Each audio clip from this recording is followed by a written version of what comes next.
Howdy howdy, my name is John, and this video is a review and a discussion of the book Juxtaposition by Piers. This is the third book in the Apprentice Adept series. The first part of the video will be spoiler free, and then I'll give you a bit of a warning, and then I'll discuss some spoiler sections of the book. I want to start out this review by saying Anthony is my favorite author. Kind of reading through the first three books of this series, I can kind of see that I had discovered Anthony when I was a teenager, and when I started reading him, I read a lot of his different works, and I think Anthony kind of trained me to appreciate his writing style. And so everything I read now, I kind of, at least unconsciously, compare to Anthony. And now that said, I'd forgotten how good the first three books of this series actually are. I'm really impressed with the breadth of knowledge that Anthony needed to write these novels. These books, they're a lot of fun to read. They give you both a science fiction and a fantasy world to explore and get to know.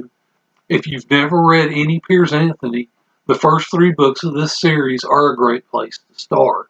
A couple of things that I like that don't really get into spoilers are there's one character in these books who is a young girl, and she steals every scene that she shows up in.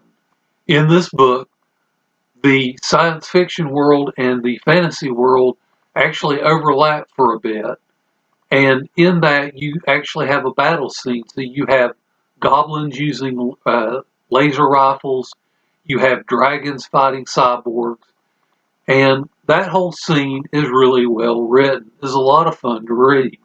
I wound up giving this book 4 stars. I really wanted to give it 5, but I did have a couple of issues with it, which I'll talk about in the spoiler section. Now I'm going to talk about spoilers.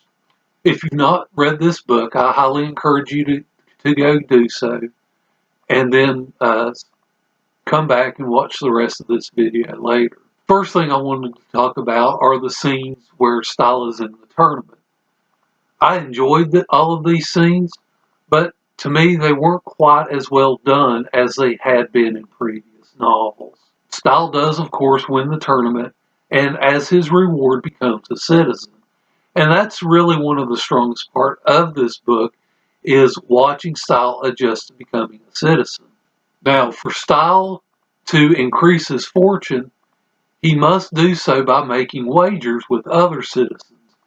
And here's one of those cases where I'm glad I'm not a citizen, because my luck when it comes to betting is terrible.